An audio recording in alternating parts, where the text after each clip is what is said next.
I found out, same way you guys did, and I'm extremely happy for them. I'm not going to get too much more into their personal life, but just know I'm extremely happy for them. I'm sure everybody is. So it's a beautiful thing, and really, really happy for them. As we all are, we say hello to our NFL analyst, Booger McFarland, and NFL reporter, Jeff Darlington. Boog, I'm going to start with you. So Travis Kelce, he's giving out rings and also looking to get one himself, his 4th Super Bowl ring. Do you think he will get that this season? Well, it's going to be a little tougher this year. I think there are several teams in the AFC that have gotten a lot better. You look at Baltimore, you look at Buffalo, you look at what they're doing out in Los Angeles. I think when you look at the Kansas City Chiefs, their offensive line has to be revamped, and I think they've done that. They're putting a lot of pressure on a rookie at left tackle in Josh Simmons. By all accounts, he's had a masterful camp. He's done well. If the offensive line can hold up, we know what Patrick Mahomes is going to give us. Travis Kelce is in shape. He's lost weight. He's in love. He should be in a phenomenal mood. I think they'll be able to score points, and we know what Spags is going to do on defense. They will be right there in the end, as they've been the last few years, and as long as the ball will bounce their way and the offensive line can stay healthy, they have as good a chance as anybody in the AFC. All right, Kansas City has the 4th shortest odds to win the Super Bowl at ESPN Bet Sportsbook. So, Jeff, not long ago, Rashee Rice accepted a 6-game suspension for violating the league's personal conduct policy. What more can you share about this situation and how it affects the team? Well, this is significant on a number of levels. The first of which is that this 6-game suspension will start at the beginning of the season. This was not initially the expectation because he was not set to have his arbitration hearing until the end of September, which meant the suspension was likely to happen in the middle of the season. You can obviously look at this a number of different ways, perhaps beneficial from the standpoint that this is a Chiefs team who generally finds their way into the playoffs, and by that point, Rice will be on the field. This is all stemming from a violation of the personal conduct policy related to 2 felony counts in a car crash that he was part of in 2024.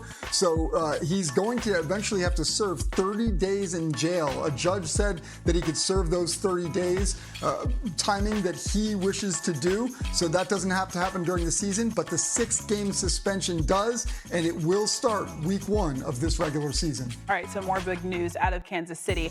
Guys, so we got the news of a reunion and a union. Today, the Vikings are bringing back Adam Thielen in trade with the Panthers. His return is expected to alleviate a lack of receiver depth in Minnesota because of Jordan Addison's 3-game suspension and a series of injuries to other receivers in camp. Thielen will have a chance to finish his career in the state where he was born, raised, and played 10 of his 12 NFL seasons. And check this out. No one may be happier than Adam's family and wife, Caitlin, who was also born and raised in Minnesota. The caption reading, "Real-time excitement. Wow, we can't believe it." Booger, how do you think that J.J. McCarthy and the Vikings offense will benefit from a vet like Thielen being on that team? Well, I think it's no doubt. To me, this is a win-win on both sides. He gets out of Carolina, he gets to go back to Minnesota, and we know the familiarity that he had there. And Jordan Addison is not going to be there. So you got Justin Jefferson, who's going to take all the coverage, and now you just need a savvy veteran like Adam Thielen who can win one-on-one coverage underneath. You got Hawkinson at tight end. And so for J.J. McCarthy, who's making his swan song as far as being a first-year starter, he's got 2 guys that can kind of work the underneath in Hawkinson and Adam Thielen. To me, this is the best of both worlds. You get a guy that wants to come back home who can also help a young team and a young quarterback. They have to be tickle pink in Minnesota right now. I do want to also mention that Thielen spent time with McCarthy the last 2 summers as a part of a group of players working out together before training camp, so they are familiar with one another. Jeff, let's talk about his former quarterback, Bryce Young. It seemed like they had a solid connection towards the end of last season. Why did Carolina decide to send their most productive receiving target to Minnesota? It's a great question. It's the question of this trade because Adam Thielen also played really well with Bryce Young 2 years ago. It was one of the bright spots of that season. Now they've shipped him off because ultimately they believe in their young receiving core. They have invested first-round picks each of the last 2 drafts in wide receivers.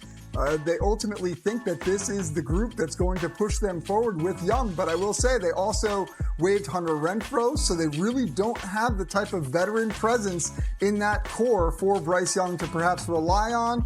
There was a while here where we thought that the Vikings, we knew they wanted Thielen. We didn't think that the Panthers would trade him because of this very situation. Now, though, Bryce Young will have to be the big man in that locker room and really find a way to connect with some of these younger wide receivers. Yeah, you saw the ages on the screen there. The Panthers didn't have a single player with more than 84 targets. Lassen's saga, still no deal. No real talks even. Micah's already asked for a trade, scrubbed the Cowboys from his social media, even lounged on a training table during Friday's preseason game. Coach Brian Schottenheimer spoke about Parsons playing. Mike and I had a long conversation, probably talked for an hour about a lot of different things and addressed a number of different issues and things like that. And at this point, I'm going to keep that between he and I. But we had a very, very good conversation. At the end of the day, as soon as he can get out there, it's great. But again, there'll be a ramp-up plan for him. And when he lines up out there to play, do I think he would play 75 plays in every play? Probably not. I don't think that that's real. But I do think that he can be very disruptive, like we all know. All right, NFL analyst Booger McFarland is back with us. Okay, so Boog, we're just 8 days until the Cowboys meet the Eagles in Philly. How much of a ramp-up period do you think that Micah Parsons needs in order to play? Well, I don't think he needs that much of a ramp-up period to play, but playing the entire game is probably out of the question at this moment because as a football player, you have to get your body in shape to take the contact. And I just don't know if there's enough time for him to take that contact and callus where his body can adjust. Now, he can be on a pitch count. So if he were to get signed, let's say this weekend, and get out and practice on Monday, he could probably be in for 15 to 20 snaps. Anything past that, you're risking injury. Let's not forget, when Darrelle Revis held out, he came back, he pulled a hamstring. Now, on the other side, we've seen Aaron Donald hold out to come back to have a career year. So everybody's body is differently, but by and large, if the Cowboys want to be safe and have Micah Parsons for 17 games and not just one game, you don't want to put him out there and play the entire game. He's probably only going, even if he were signed right now, he's probably only going to play in certain situations to rush the passer. But even with that being said, a Micah Parsons for 20 to 25 plays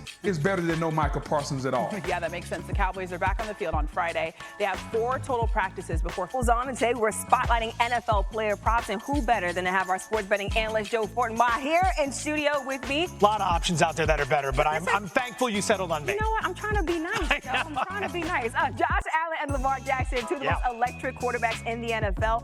What will you be betting on and rooting for when you watch them on the field? I think there are opportunities to bet against both guys this year, starting with Lamar Jackson. His touchdown prop, 28.5. Now, he eclipsed this just one time in 6 seasons prior to last year when he rolled up 41 touchdowns, a career high. As a result, the bookmakers inflated the price this year, which gives us an opportunity to find some value betting the under. Keep in mind, this is a tough number to hit. An average of about 6 quarterbacks per year are crossing this threshold since the NFL went to a 17-game regular season 4 years ago. As for Josh Allen, we're going to go under on his passing yards, 3,750.5.